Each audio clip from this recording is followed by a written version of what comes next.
Jelang tahun politik 2024, mantan Wakil Presiden Yusuf Kala menyebut kriteria bagi capres yang layak dipilih untuk memimpin negeri ini di masa mendatang. DPR RI melalui Haris Turino bekerja sama dengan Puskesmas Bumi Jawa untuk memberikan pengobatan gratis kepada warga. Pembangunan 1000 embung yang digagas Gubernur Jawa Tengah Ganjar Pranowo memberi dampak baik bagi warga di Jawa Tengah. Selamat sore pemirsa, selama 30 menit ke depan kami akan menemani Anda bersama saya Amanda Soraya. Inilah kabar Indonesia.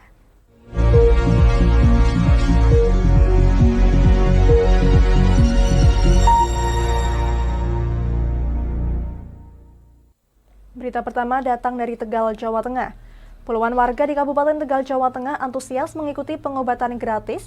Selain yang sakit, warga yang sehat pun ikut berobat untuk menjaga kesehatannya guna mencegah terjangkit penyakit dan ancaman virus COVID-19 varian baru yang saat ini kembali meningkat.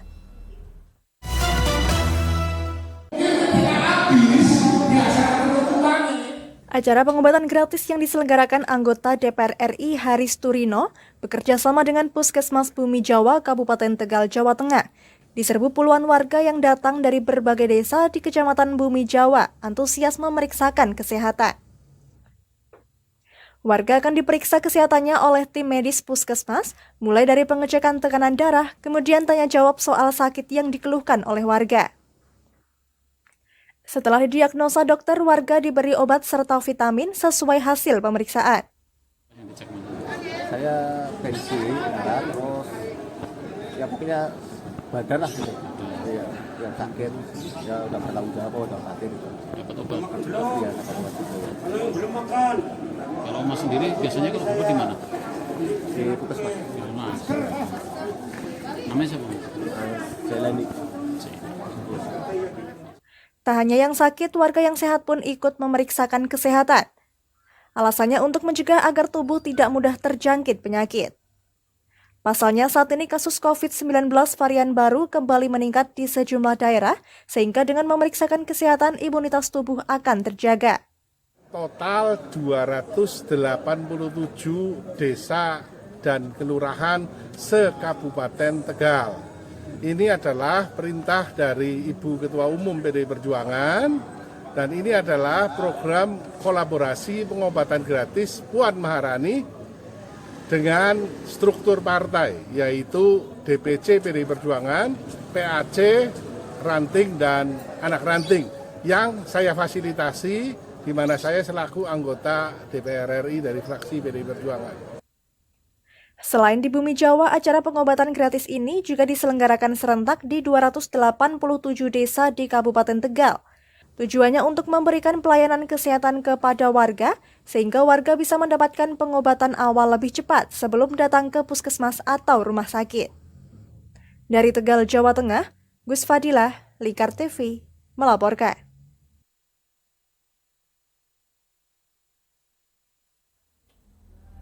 Berita selanjutnya datang dari Kendal, Jawa Tengah.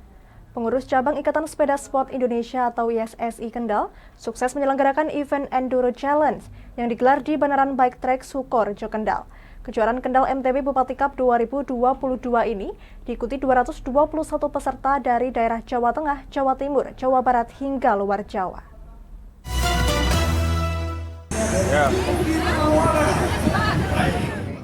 Kesuksesan event ini diakui Bupati Kendal Diko M. Ganinduto saat menyaksikan di lokasi finish lapangan Desa Kalipakis, Kecamatan Sukorejo. Ia mengatakan bahwa penyelenggaraan Enduro Challenge memuaskan dari kesiapan acara maupun konsep acara. Bupati mengatakan suksesnya kegiatan event sport tourism ini akan berdampak pada branding Kabupaten Kendal atau Kendal semakin dikenal. Dengan demikian akan meningkatkan kepercayaan terhadap event-event bertaraf nasional. Bagaimana rangkaian eventnya, tadi saya perhatiin dari mereka start, terus bagaimana di tengah sampai akhir. Ini menandakan bahwa Kabupaten Kendal sudah siap menyelenggarakan event-event tingkat provinsi maupun tingkat nasional. Yang hari ini sebenarnya kita bisa bilang ini adalah pertandingan tingkat nasional. Kesiapan acaranya, penyelenggaranya, konsep acaranya, saya melihat ini memang sudah baik gitu. Dan tentunya dengan diadakan event sports tourism seperti yang diselenggarakan pada siang hari ini, Enduro Challenge 2022, tentunya ini juga berdampak yang pertama terhadap branding dari Kabupaten Kendal. Ketika kita berhasil menyelenggarakan event, ini pastinya juga meningkatkan kepercayaan publik terhadap event-event yang ada di Kabupaten Kendal. Yang kedua, tentunya sesuai dengan harapan kita juga, event-event seperti ini berdampak juga terhadap para pelaku UMKM. Ini adalah efek domino yang kita harapkan terkait dengan banyaknya event, menggeliatnya event di Kendal pasca pandemi COVID-19. Diki Vanambulin, atlet sepeda dari Kendal, mengatakan medan yang cukup berat ketika melewati titik yang banyak lumpur. Namun Diki berhasil meraih juara pertama dengan waktu 9 menit lewat 24 detik. Lama berlatih di sini, jadi untuk trek ini ya lumayan lah, sedang-sedang lah, jadi cukup mudah buat bagi saya lah gitu. Karena udah memahami semua trek yang ada di sini gitu. Season yang paling menantang di season berapa? Season yang paling menantang ada di SS berapa? SS berapa ya? 3. S3 ya? Ya. SS3 sama SS4. Karena SS4 itu cukup menguras tenaga, soalnya kan di SS1 udah habis sampai SS2 udah habis, terus lanjut SS4 itu kan banyak obstacle, terus banyak banget yang lumpur-lumpur yang hidup tuh. Jadi itu cukup berat. Yang vertikal deh? Banyak vertikal. Total jarak yang ditempuh berapa, Mas? Total jaraknya kurang lebih 20 kilo lah. Kalau untuk semua SS sama LS tuh 22. Berapa waktunya, durasinya berapa menit tadi? Alhamdulillah tadi waktunya 9 Menit? menit 24 detik. 24 detik ya? Ya untuk itu semoga untuk kedepannya ada lagi, dan semoga makin jos dari inilah. Ketua Pengcap PSSI Kendal Munawar mengucapkan terima kasih kepada seluruh pihak, baik panitia penyelenggara dan seluruh peserta, karena target jumlah peserta sudah terlampaui. Ia juga menyampaikan harapannya khusus bagi YSSI Kendal agar bisa meningkatkan prestasinya. Dari Kendal, Jawa Tengah, Muhammad Arya, Lingkar TV, melaporkan. Kami akan jeda sejenak pemirsa, tetap bersama kami di Kabar Indonesia.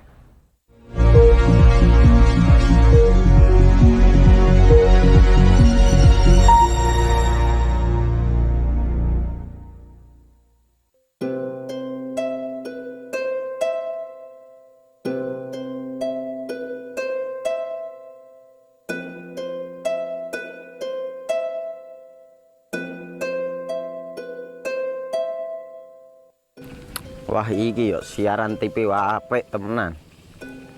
Filme cocok karo suasanane. Elah.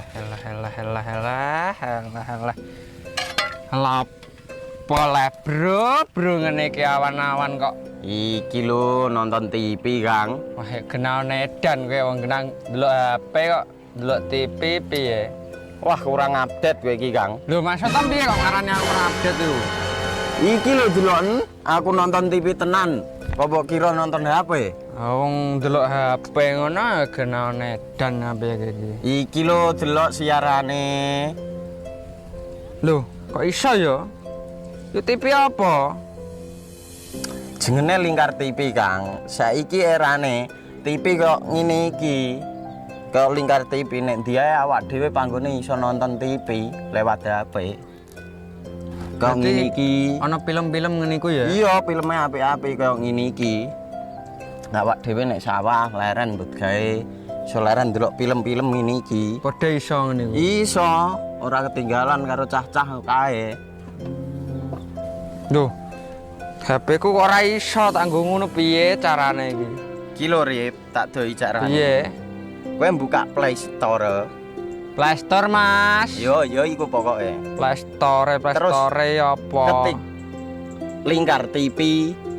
Engko lek wis ngono, klik install. Nah, engko wis ana metu menune Lingkar TV karek ndelok siaran apa ae.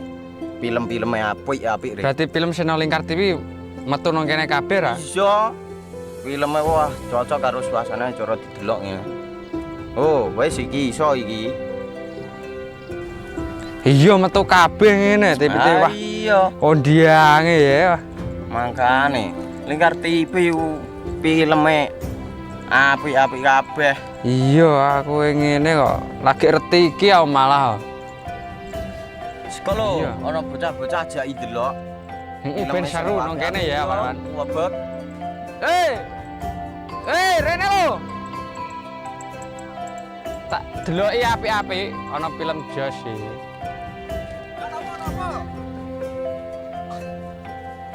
Rene go Rene. Oh iki lho tak deloki film nang Lingkar TV. Api ya bentuke ya. Solutif dan terpercaya.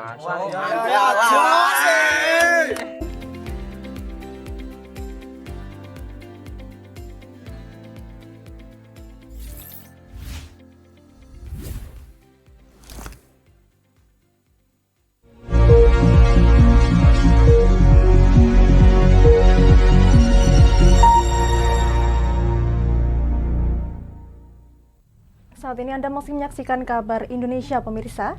Gerakan 1000 embung yang diinisiasi Gubernur Jawa Tengah Ganjar Pranowo sejak tahun 2016 lalu telah melebihi target.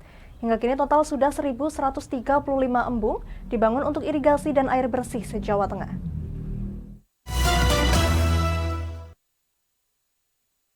Embung merupakan penambung air hujan serupa waduk yang dibangun dengan tujuan pemanfaatan air hujan, terutama memperbaiki kualitas air yang digunakan petani dalam sistem irigasi pertanian dan juga untuk memenuhi kebutuhan air bersih warga sehari-hari.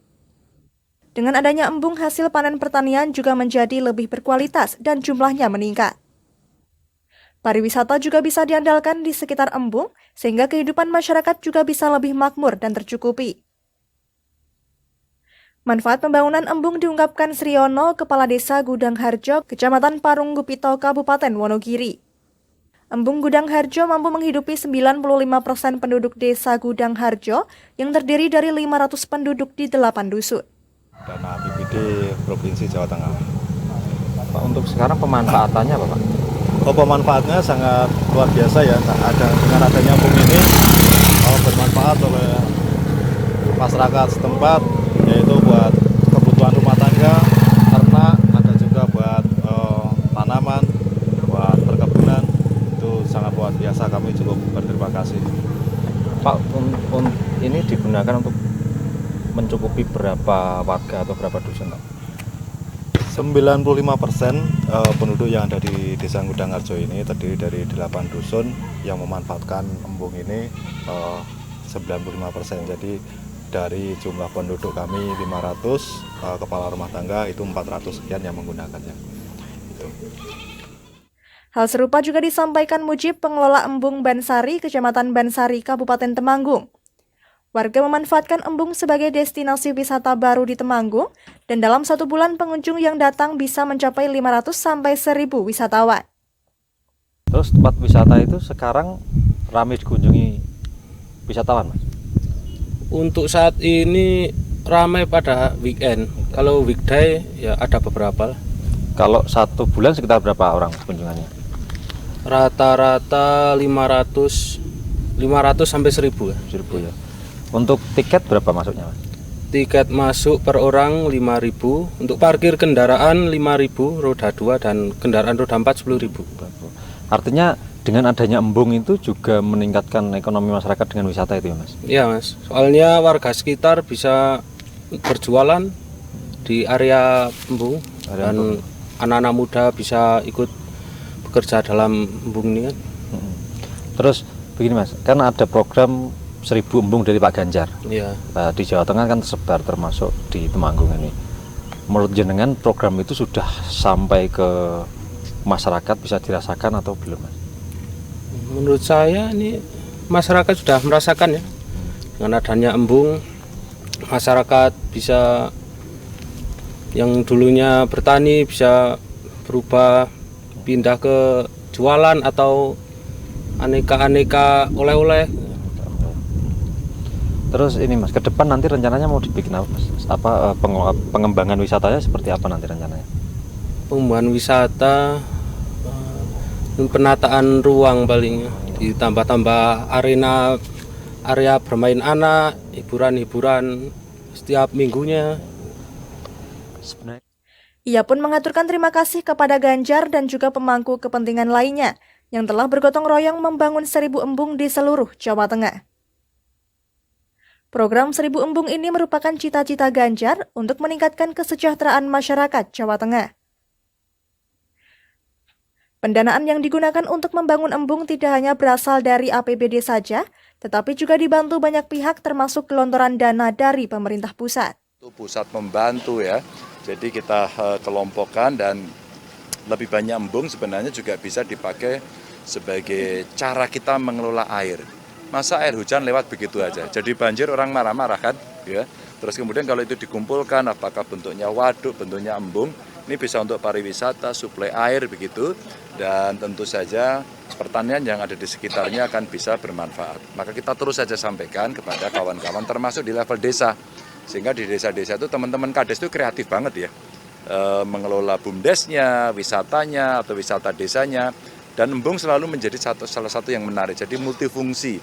Maka yang coba kita dorong agar kemandirian pertanian di level desa terus bisa didukung, karena air sering jadi persoalan. Maka kita akan teruskan program ini, dan makin hari makin kita bisa punya cara untuk melibatkan banyak pemangku kepentingan, sehingga nanti sumber anggarannya tidak hanya dari pemerintah saja, bisa dari CSR, mungkin dari filantrop, mungkin dari orang yang peduli.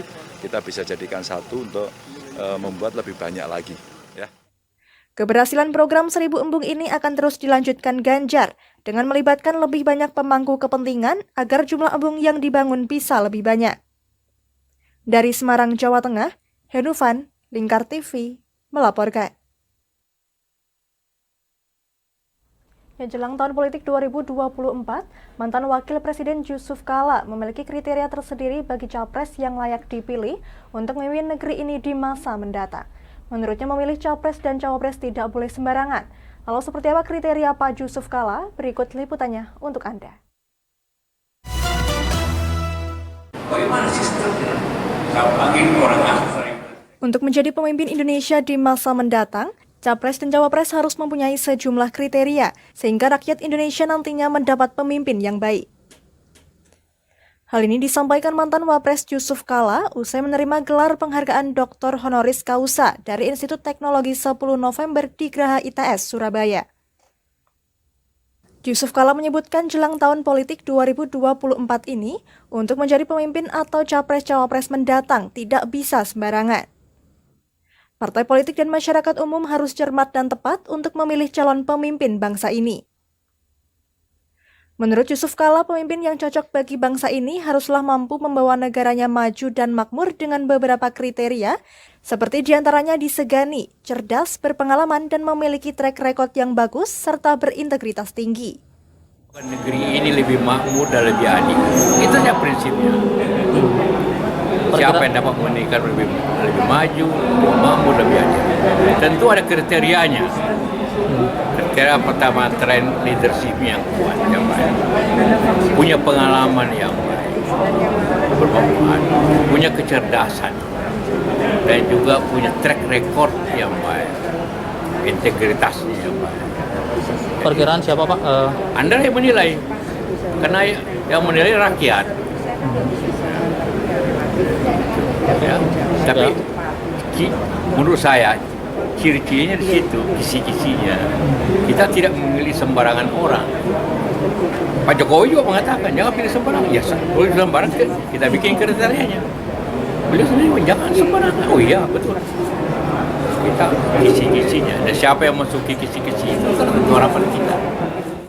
Diharapkan masyarakat Indonesia di tahun politik saat pemilihan presiden nanti harus benar-benar menilai calon pemimpinnya yang baik agar bisa membawa bangsa dan negara Indonesia jauh lebih baik dari sebelumnya. Dari Surabaya, Jawa Timur, Sultan As-Sauki, Lingkar TV, melaporkan. Demikian kabar Indonesia, saya Amanda Soraya dan seluruh kru yang bertugas pamit dari hadapan Anda. Terima kasih dan sampai jumpa.